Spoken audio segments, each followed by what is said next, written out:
એટલે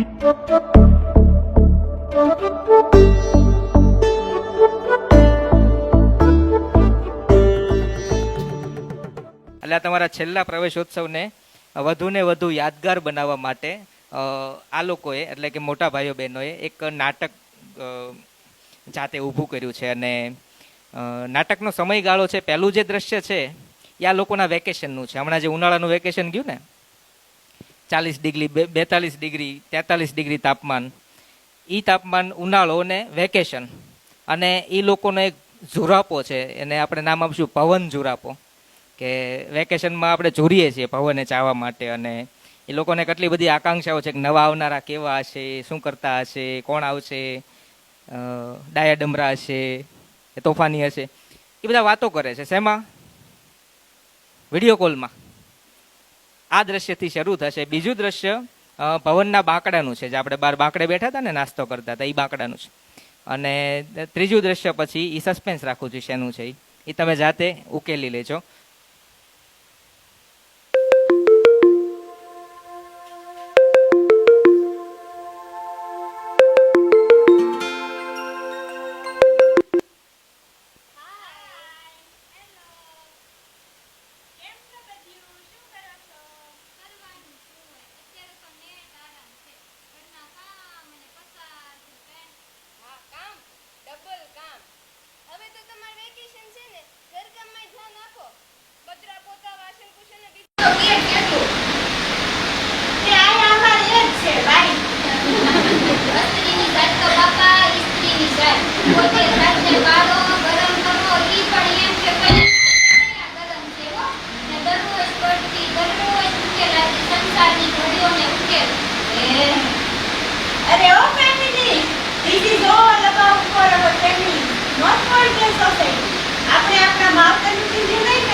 હજી પંક્તિ લીધેલો નવો ગેસ આજે વધારી લીધો. કહું છું એને ફોન નો દે. અહીંયા આ ઇસ્ત્રી ધુમાડી કાઢી ગઈ તો એકનું ધ્યાન નથી. હવા બળેલો ઠાર દઈ દેજે તારા મામાને, એને વાડીએ કામ લાગશે.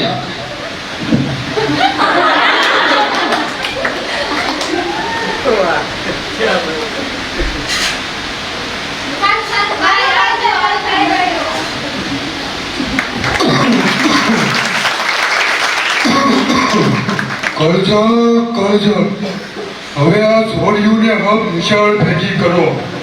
તો સારી વાત છે. શું છે એની નિશાળનું નામ? ભવન.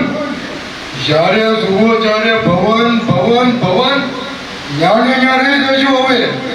બહાર પાછા આવ્યા છો અહીંયા કામ બજારમાં. છે હું આ ભવન.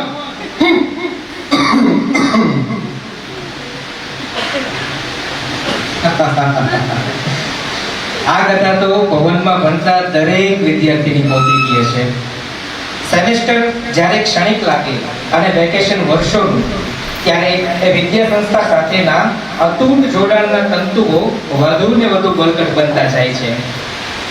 અને જે લોકો અહીં ભણવા આવે છે, નવા આવનારા સૌ બહુ જલ્દી અહીંના જ બની જાય છે અને આજીવન રહે છે. તમે આજે આવ્યા છો તો લ્યો થોડી વાતો એમની પણ સાંભળો.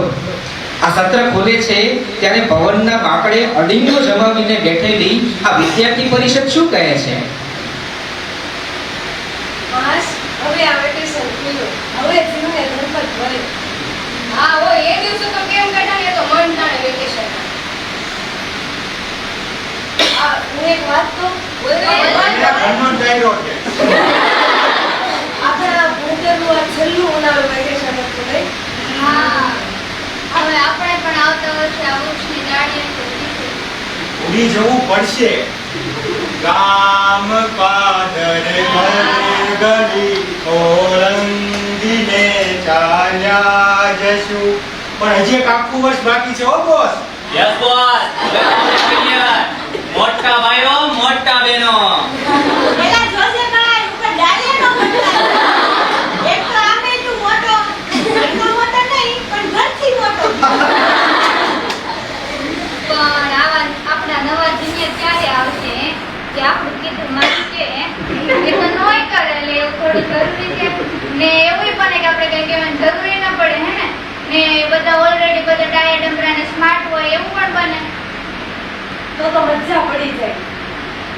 આપણને પણ જે વારસામાં મળ્યું એને મળવાનું જ છે ને. પણ બોસ હવે આપણે રિટાયર થઈ જવું છે. નવી પ્રવૃત્તિમાં એમને દોડશું અને શીખવશું, તે આપોઆપ ગોઠવાઈ જશે. હા હો, આપણે હવે કેમેરા, શૂટિંગ, વ્યવસ્થા બધું આ બધાને આપી નિવડો. હવે મોજ કરશું મોજ. હા, પણ આપણે કઈ એને વેલકમ પાર્ટી પણ આપવી પડશે ને. એકદમ યુનિક આપી છે, જકાસ. આ જોને નવા બધા ધીમે ધીમે આવવા જ મળ્યા છે. યાત્રીગણ કૃપયા ધ્યાન દે. ગુજરાતી અને સેમેસ્ટર 1 થી 4 ની બસ પ્લેટફોર્મ નંબર 1 પર ગોઠવાઈ ગઈ છે. બધા આવતા જાય છે ને બસ ભરાતી જાય છે. પણ બસની સીટ ઓછી પડશે અને છેલ્લે આવનારાને તો બેચારાને સીટ મળશે કે નહીં. અરે બસ ઉપરથી યાદ આવ્યું, આ વખતે આપણે પરિચય પ્રવાસ ક્યાં કરવાનો છે?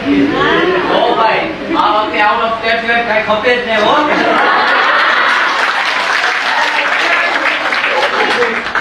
તમે છે ને ભાઈ મારી અમને આઉટ ઓફ સ્ટેટ જ મોકલી દો.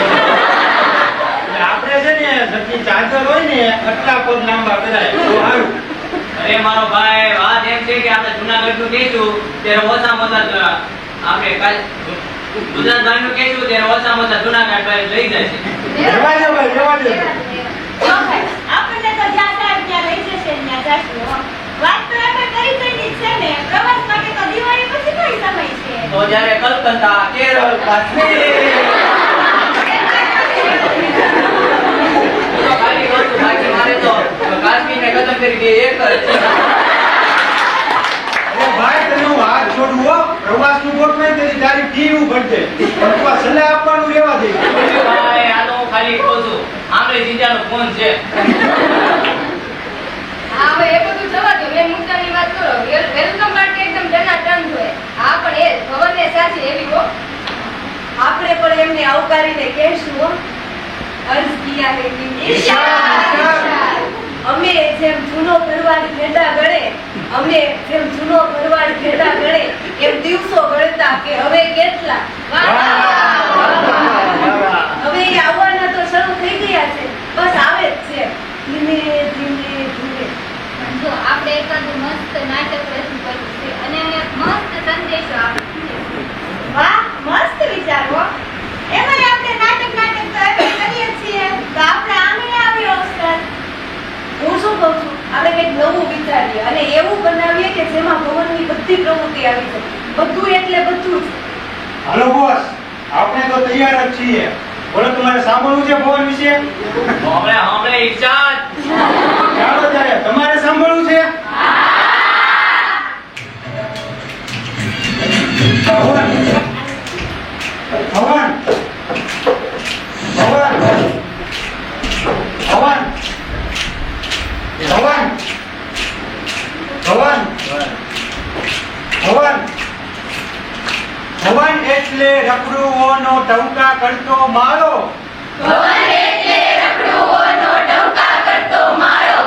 શપથ મળ્યો છે અહીંથી એમાં લાગણીઓને ભાળો.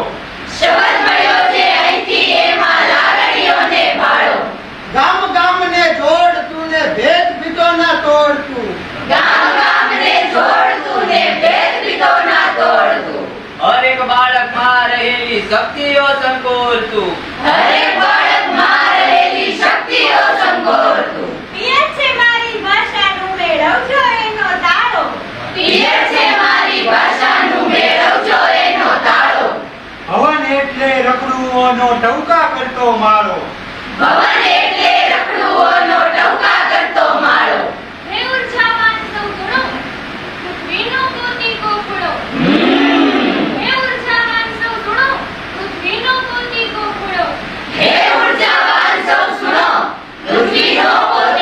ખૂણો. છે તપતો અખંડ ધૂણો, નહીં સ્નેહ પ્રેમને લૂણો. ભવન વિશેની વાતો કરતા કદી ન હો કંટાળો.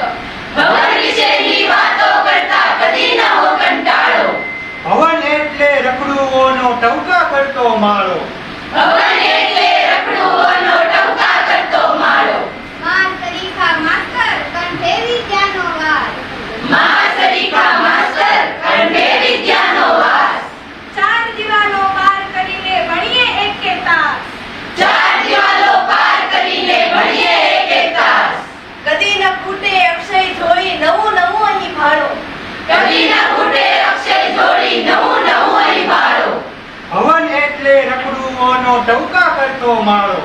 ભવન એટલે રખડુઓનો ટહુકા કરતો માળો. બ્લેકબોર્ડ થી સ્માર્ટ બોર્ડ, આ બધું આપણી માટે ભાઈ.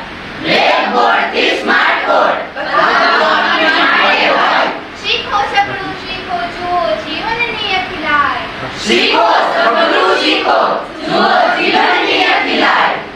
બ્લેકબોર્ડ પર રોજ ફૂટે છે કવિતાનો ગરમાળો.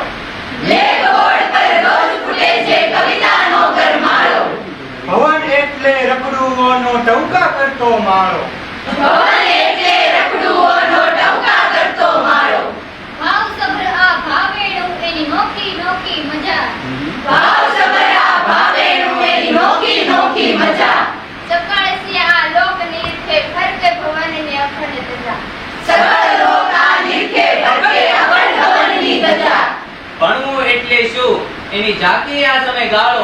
ભણવું એટલે શું એની ઝાંખી આ સમય ગાળો. ભવન એટલે રખડુઓનો ટહુકા કરતો માળો. દુર્લભ જે દુનિયાને મન એ સુલભ અહીં કળાય. મોંઘા જેના મૂળ એ લોકો નિશ્ચિત અહીં ભળાય. કળાકાર કુ અહીં આવીને ધન્ય ધન્ય થઈ જાય. એક સુરમાં સૌ કોઈ બોલે સપનાઓને ગાળો. ભવન એટલે રખડુઓનો ટહુકા કરતો માળો. એવું આજે ભવન અમારું. અમર થઈને રહો અહીં અને કરીએ ગાલા વાલા.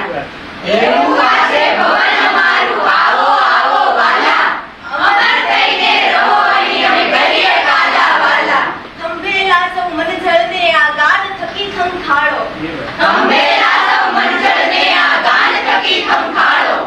ભવન એટલે રખડુઓનો ટહુકા કરતો માળો. શપથ ભવન એટલે રખડુઓનો ટહુકા કરતો માળો. ટહુકા